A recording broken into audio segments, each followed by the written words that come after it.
We had not been located here a month until one bright October day, when driving along the road on the way out to our work and enjoying the beautiful October sunshine, Mr. Schultz seemed to arouse suddenly and said, "Brown, let's start a new town somewhere on our line." Hardly knowing what it all meant, I readily agreed.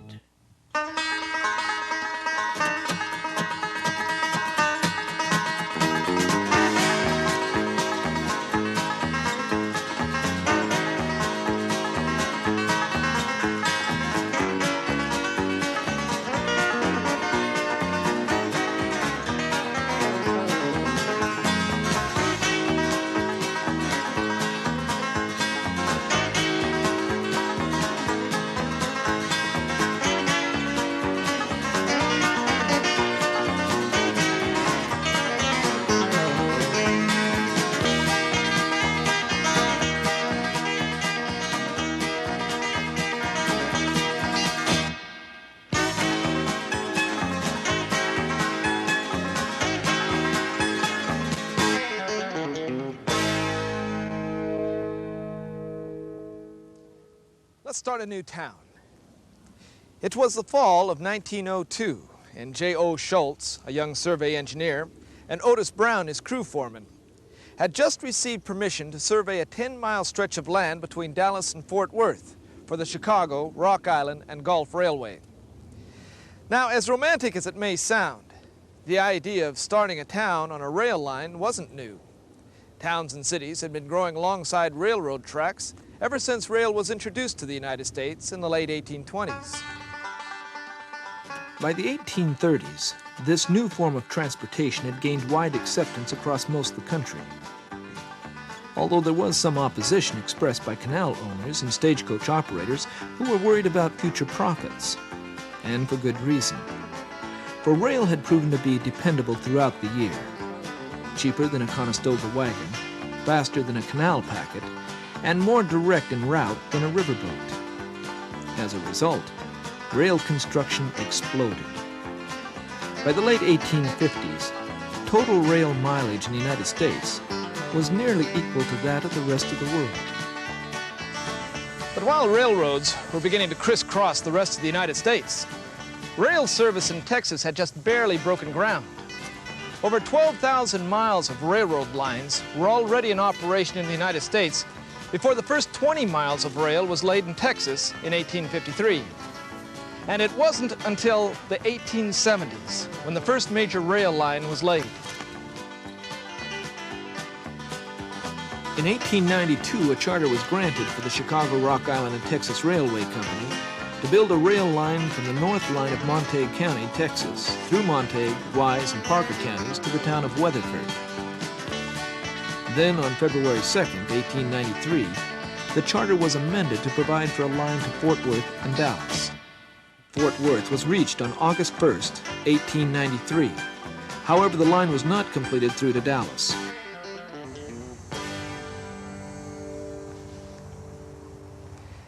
Before the line could be constructed from Fort Worth to Dallas, the Rock Island decided to build a line to the Texas Gulf Coast. And for that purpose had chartered on May 3rd, 1902, the Chicago, Rock Island, and Gulf Railway Company. They planned to build a line from Fort Worth to Galveston through the cities of Dallas, Corsicana, and Houston. While an earlier survey had been performed for the line from Weatherford to Dallas, it was decided to perform a new survey for this line from Fort Worth through Dallas and onto the Texas Gulf Coast. Now, this new rail line between Dallas and Fort Worth was going to have an important economic role in the area. In fact, when the earlier survey was performed, visionary businessmen in the community, then known as Gorbett, moved their town a short distance just to be on the proposed rail line.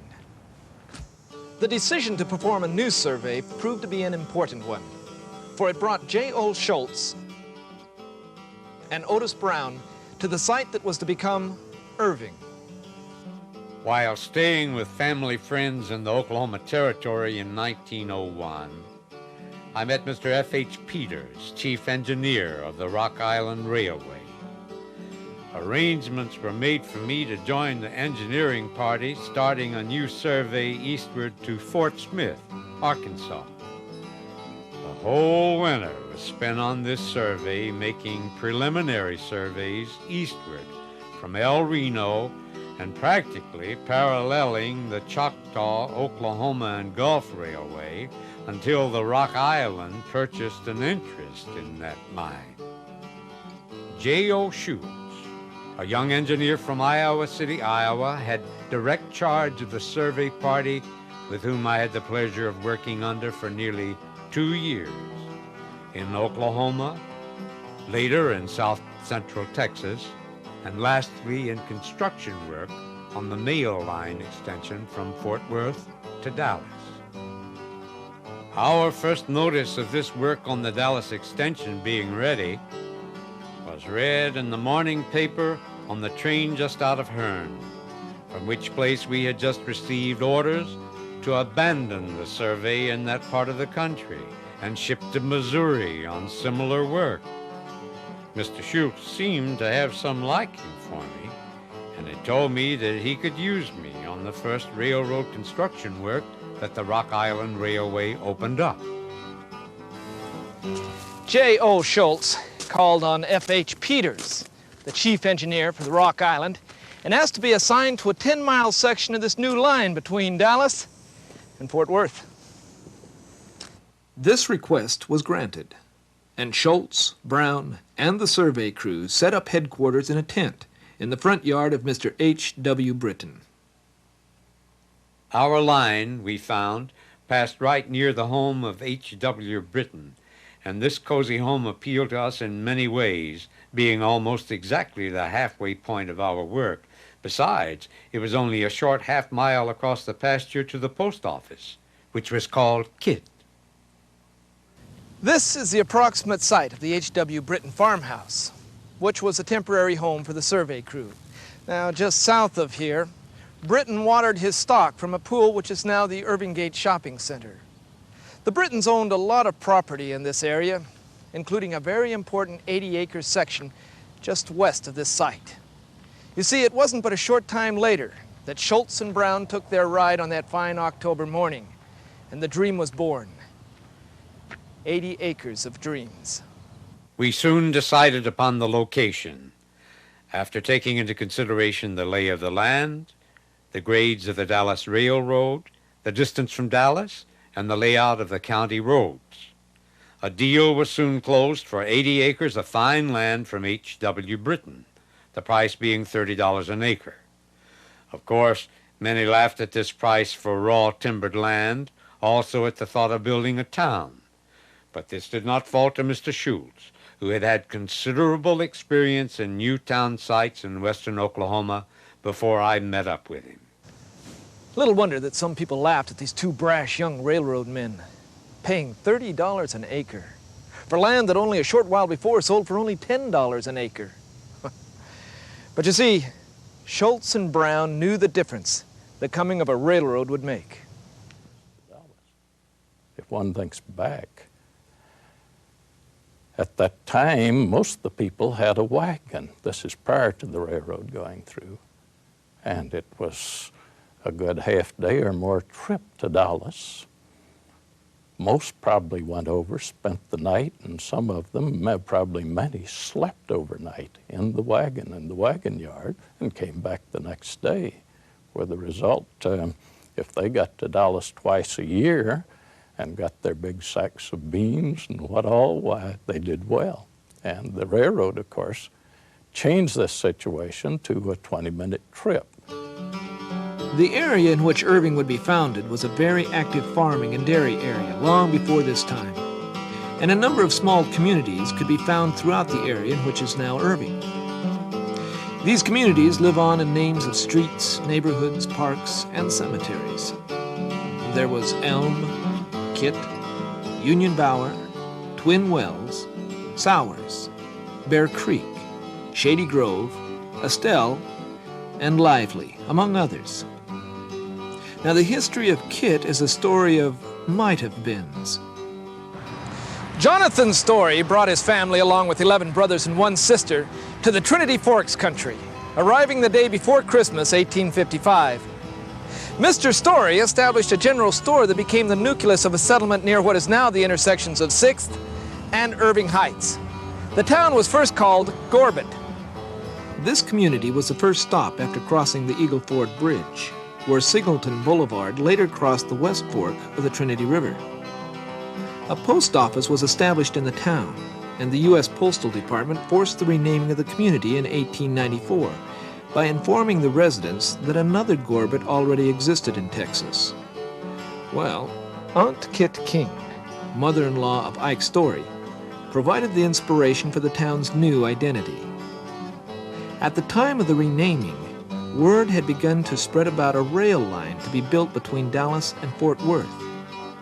Now, anticipating the growth the railroad would bring, the community of Gorbit, now Kit, was moved to a site along the proposed route, and local businessmen laid out a town and bought lots in this new community. Kit was a community of 2 stores and a post office.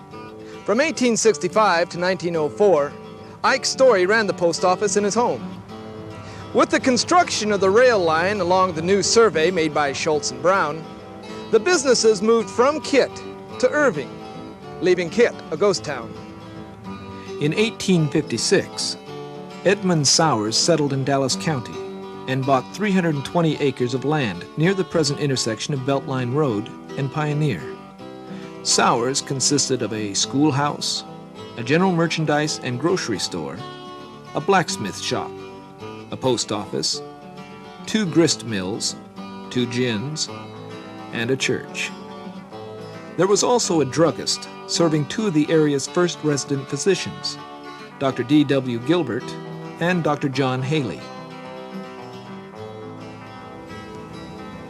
This cemetery is one remaining part of the community that Sowers founded. It is located on the spot where he found a rock marking the grave of an earlier pioneer named Applewhite. When one of the residents of his community died, Ed Sowers would give them a free burial plot.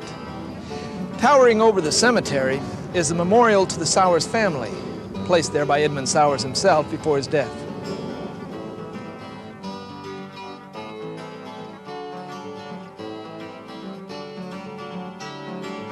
Now, Union Bower got its name in an unlikely manner. About 1881, Will Smith and Captain John McCoy started a Union Sunday school under a brush arbor. This was to accommodate area residents of varying denominations.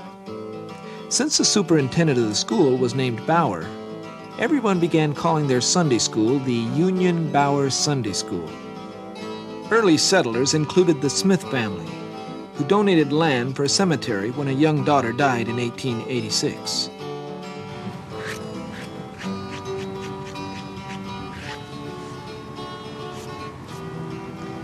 And this cemetery was destined to be the final resting place for nearly 100 of the first settlers. Like Sowers, Union Bower remained an independent community long after the founding of Irving. It wasn't until the late 1960s that Bear Creek became a part of Irving. This black community was home to a number of families whose descendants still live in this area today: Greens, Sheltons, Chivers, Kings, and Holmeses. Jim Green was the first black landowner of record in 1850, and in the 1860s he founded a mission and a one-room freedom school on Gilbert Road. The road was named for Dr. D.W. Gilbert, who owned land in the area and provided medical services to the community. The community was proudly self-sufficient. They raised their own food, ground their own wheat into flour, butchered their own meat, birthed their babies, and buried their dead. Elm had a one-room schoolhouse near the present intersection of Grawweiler and Britton Roads. The building hosted not only the school, but Sunday meetings, conducted by Mr. Combo for Protestant and Catholic alike. Estelle Creek is the namesake of this community, located northwest of the intersection of Esther's Road and Northgate Drive. The names of other communities live on in many ways. A town west of Beltline, named for a grove of shade trees, gave us Shady Grove Road. Twin Wells Park took its name from a community on Shady Grove Road, which disappeared when it was cut in half by Loop 12. Lively School was absorbed by the Irving Independent School District when it was formed, but the name is still a part of the district as M.C. Lively Elementary School. When Schultz and Brown selected this area for their new town, it wasn't an isolated spot. Their choice was not a random one. They took into consideration the lay of the land, the grades of the Dallas rail line, the distance from Dallas, and the placement of county roads. They also picked an area with an active agricultural economy, dependent upon wagons to bring supplies in and take goods out to the Dallas market. Yet, what was true for Irving was true for the other towns. Why did Irving thrive as the others slowly passed on? What was so different for this new kid on the block? Well, for one thing, Irving was designed to be a different kind of community. It was, in fact, designed to be a city. Where the earlier communities had a store or two, maybe a school and a church, whatever was necessary to serve the people of that area, Irving was designed to have a downtown business area to serve not only the surrounding rural area, but a close-in residential neighborhood as well. Main Street within the original town was 100 feet wide, which was somewhat wider than was absolutely necessary at that time. And I think likewise that what is now Irving Boulevard, it would have been designated as First Street at that time, again was, it was a street laid out to handle some traffic and to give an appearance of importance in a downtown area.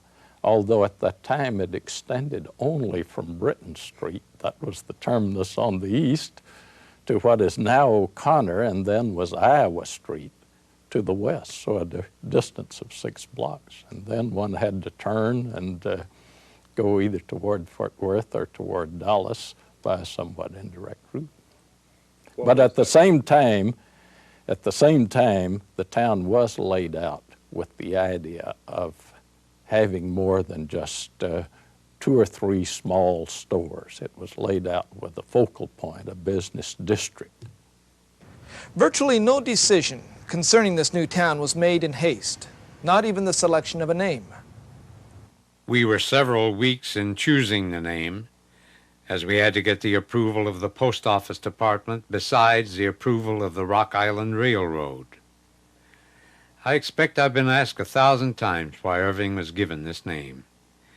And I want to say that it was just picked and not named for any certain purpose or reason or for any person.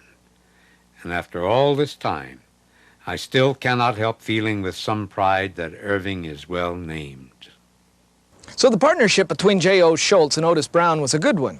Each brought his own unique talents to the task. While one could name a town, the other would design it. The naming of all the streets was left up entirely to Mr. Schultz. One being named for his old state, Iowa, one for my home state, one for the street his sweetheart lived on in Iowa City, and among others, one was named for our good friend, Mr. Britton. To casual acquaintances, the 2 young men may not have seemed the type to be town fathers. Young men in their 20s just didn't fit the profile. But Schultz and Brown had the drive, the dream necessary to propel them into the task. I suspect that it was less of a gamble than they thought it was at that particular point in time. If you're familiar with the way Dallas and North Texas were growing then and the future that could be predicted for it, it probably was a pretty safe bet. But I know that they must have been questioning this at times as they were getting into it, because it's not simply buying land.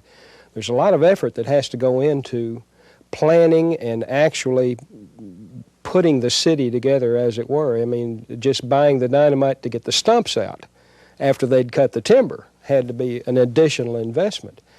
And I know that Otis's father was also somewhat skeptical of that, because he was asked to invest of the original about $2,400 in the city. My granddad wrote his father and asked him for $1,000. And so he reluctantly agreed to provide that money with the comment that he'd lost $1,000 before, so it wouldn't be the first time. On December 19, 1903, the town was launched with a barbecue and sale of town lots.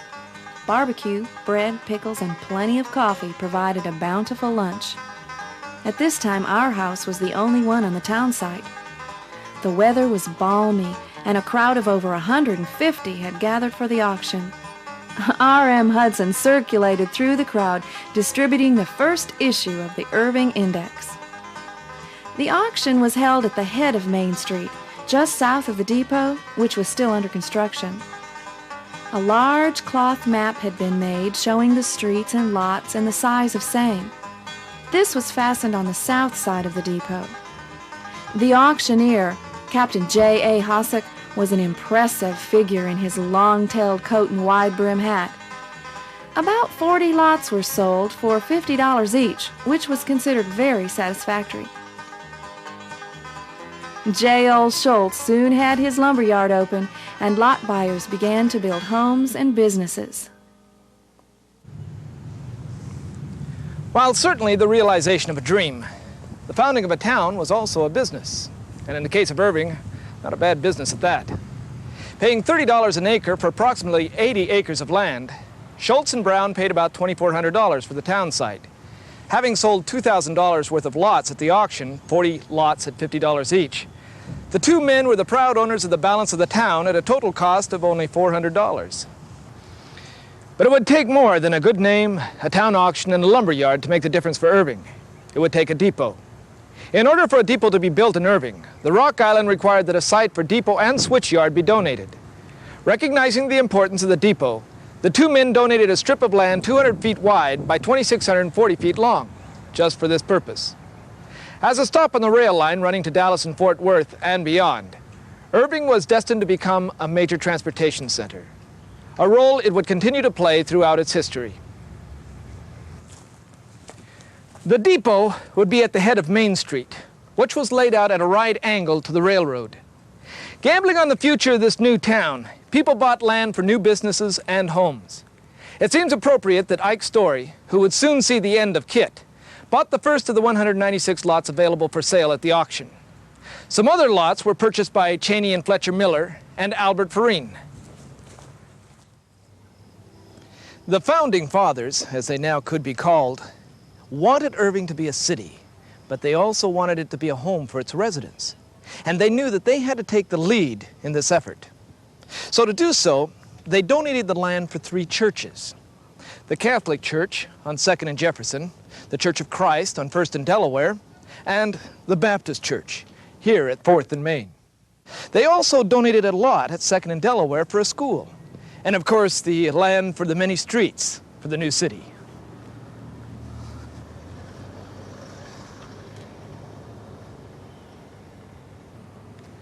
And so the city of Irving was now open for business, and the key to it all, overlooking the new Main Street, was the depot. The most intriguing spot in Old Irving in the early 1900s was its depot.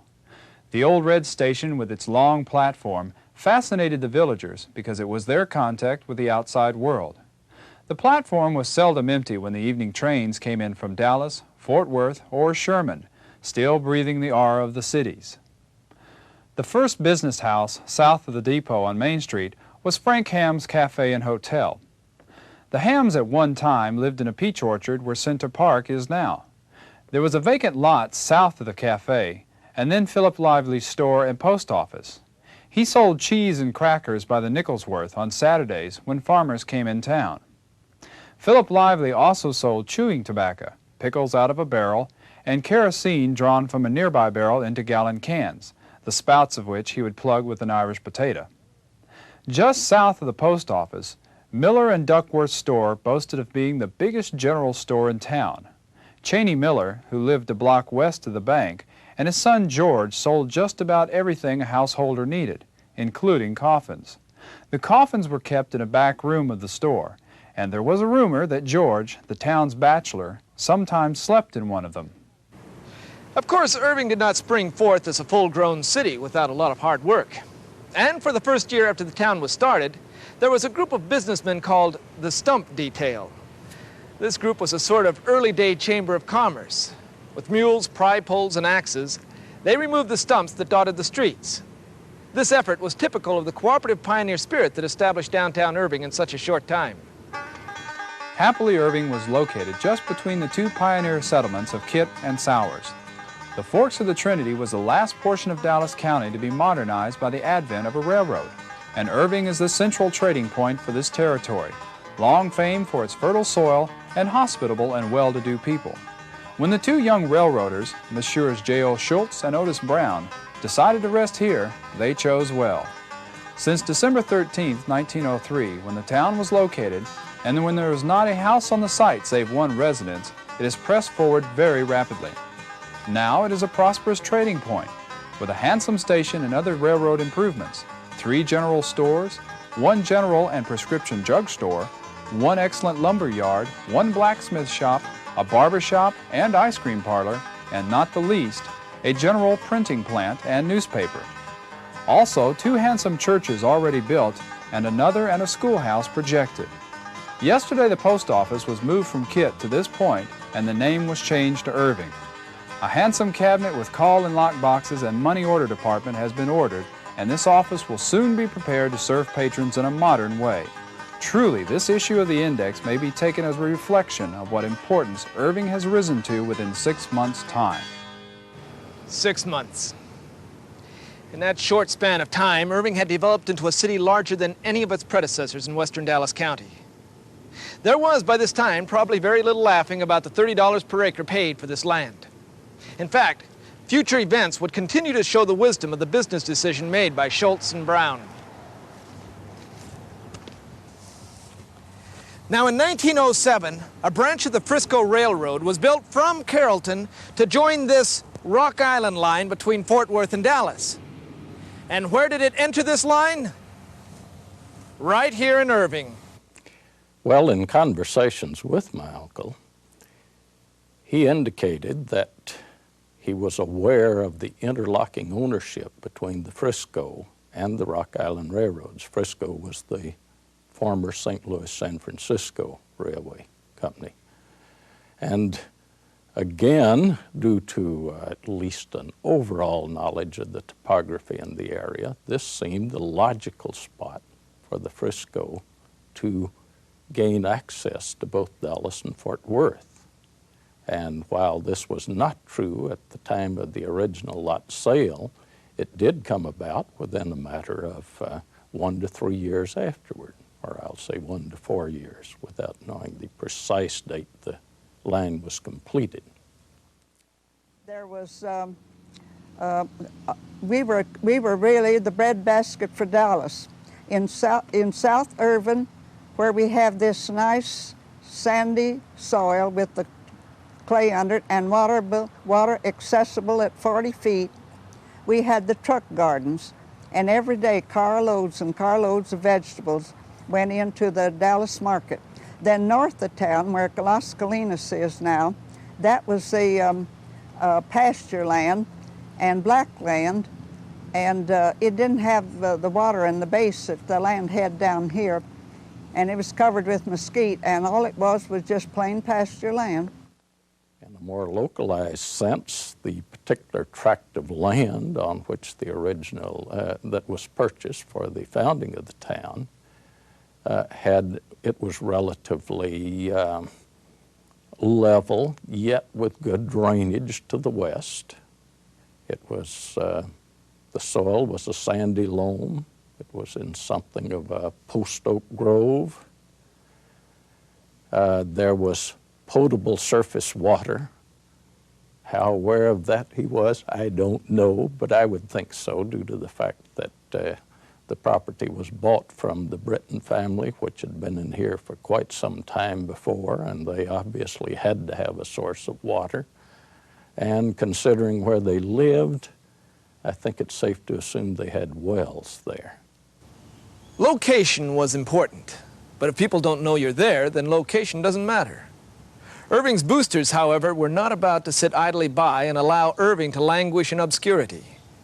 An advertising brochure, published about this time by the Irving Board of Trade, promoted Irving, near Dallas. Irving is a new Rock Island town on the line between Fort Worth and Dallas, Texas. Fort Worth has nearly 50,000 people, Dallas about 70,000. Irving has only a few hundred, but it's growing while you sleep.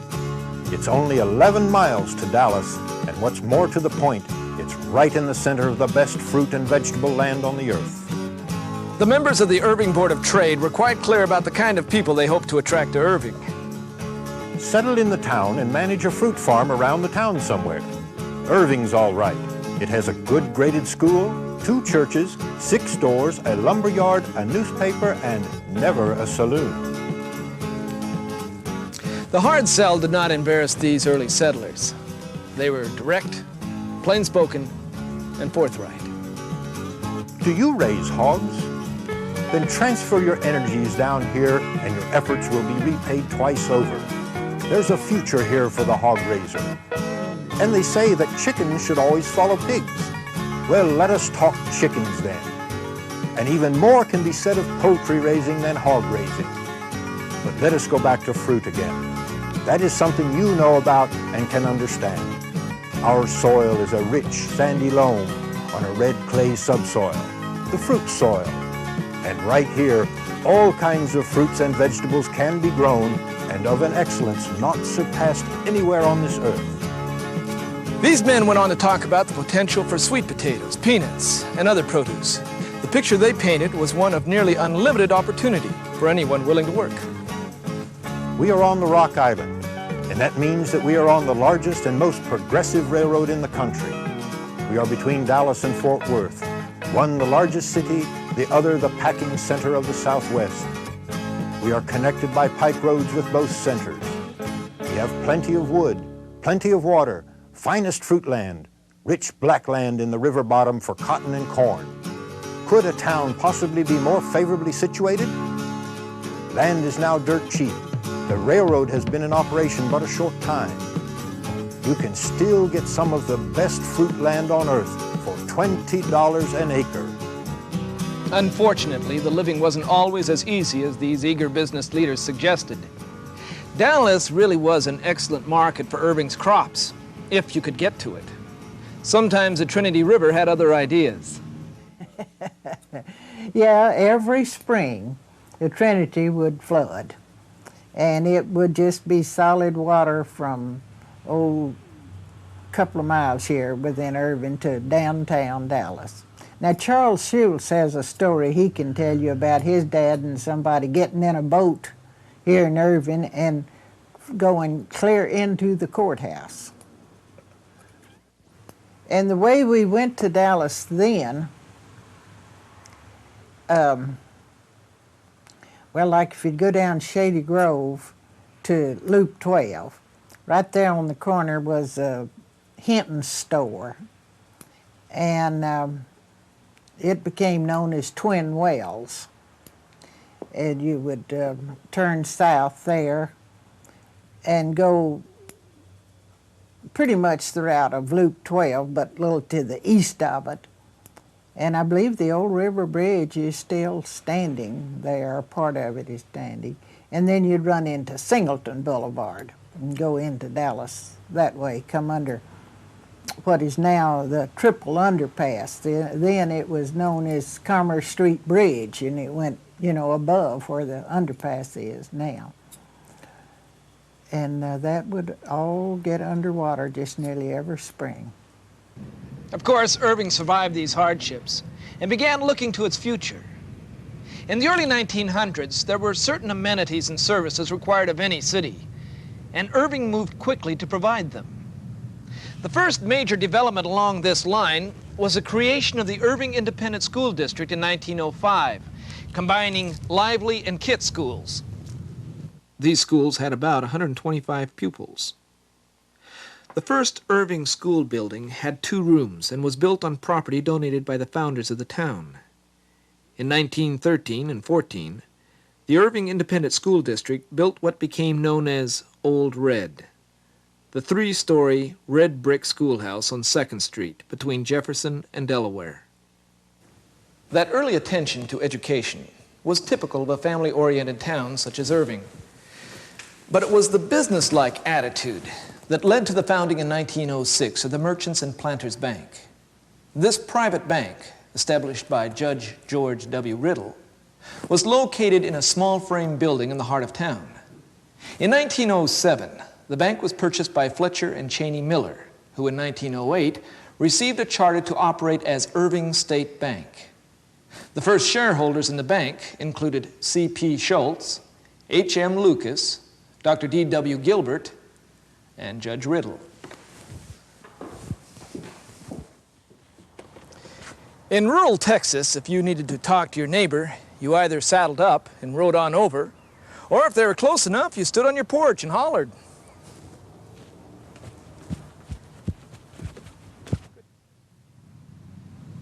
But in 1910, a privately owned telephone system was installed and communication became much easier. There was one switchboard at first, with one woman running it, and she had to remember and keep straight all the calls of the 200 telephones in the system, which were scattered over the communities of Irving, Sauer, Kit, Shady Grove, Union Bower, and Estelle. While you could now ring up your neighbor, you could never be certain of a good connection, as early telephone lines were often run along barbed wire fences.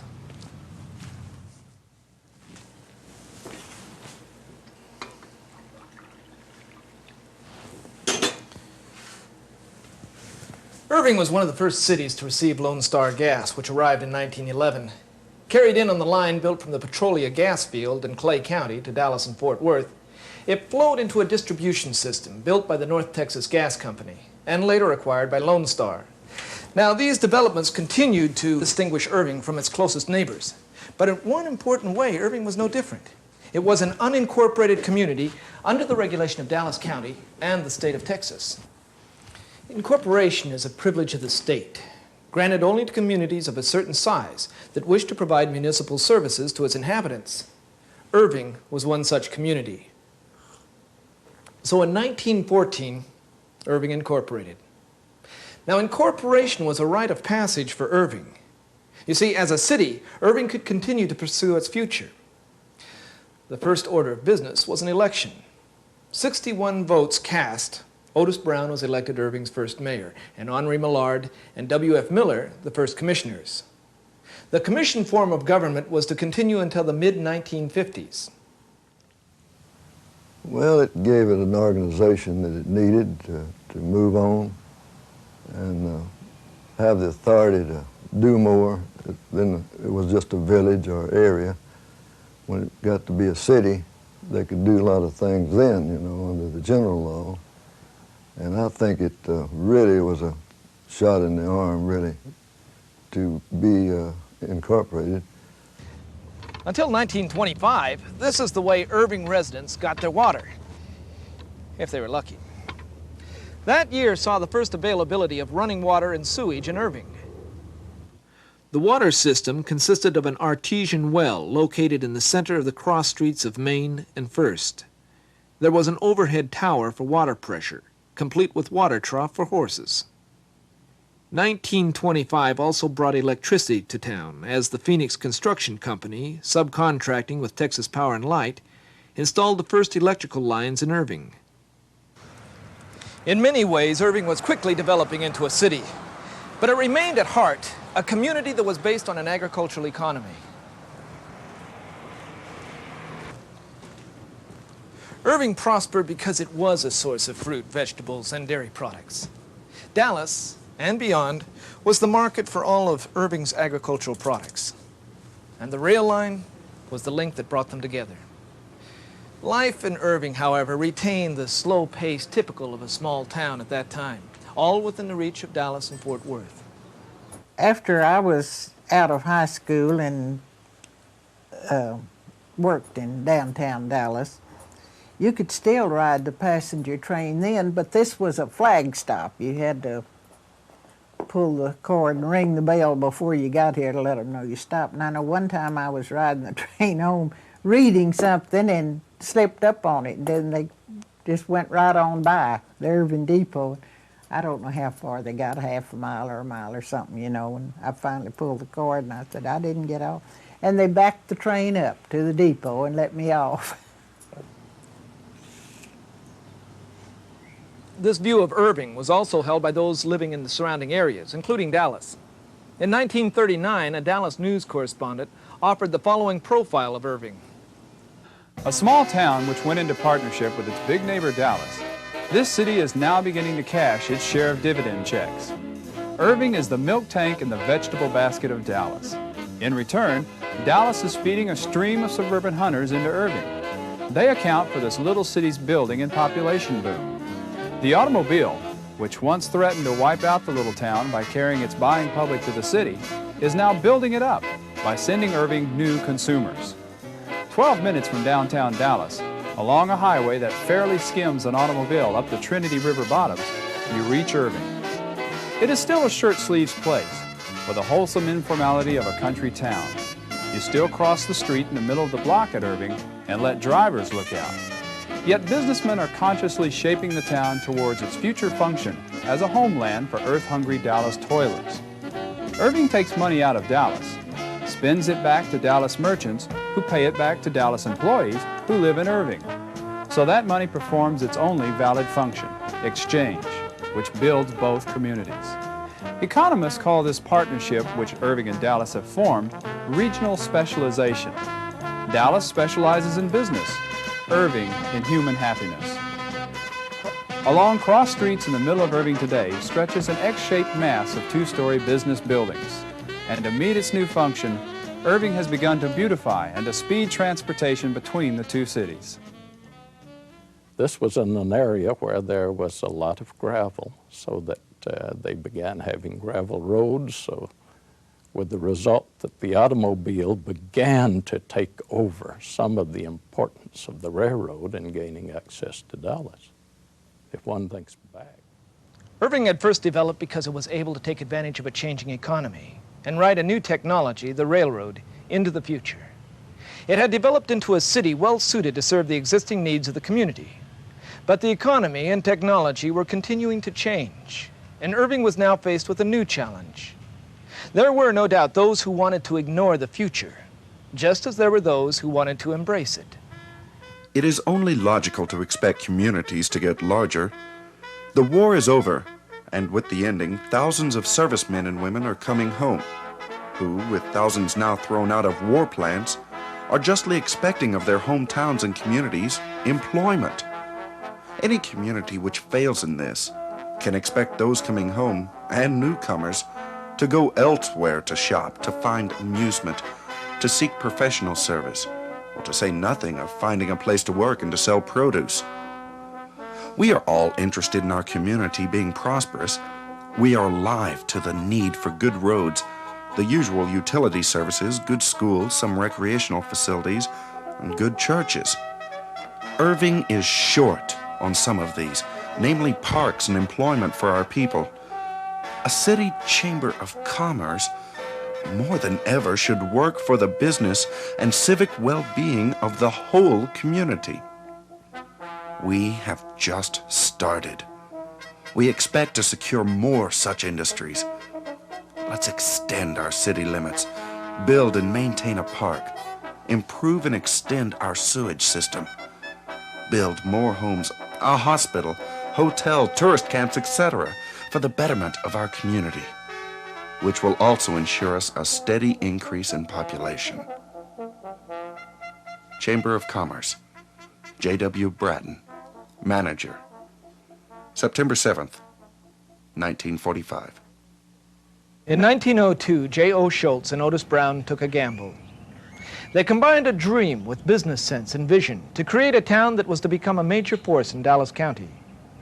Because they dared to follow a new technology and respond to a changing way of life, Irving had become what none of the earlier communities ever did, a city that controlled its own destiny. Now, after World War II, Irving was at a crossroads again. It would take men with dreams, business sense, and men with vision. If the right choices were made, Irving would once again lead, rather than follow, into the future. Main Street is still Main Street and does practically all the business. In its 41 years' growth, Irving has never had an actual boom.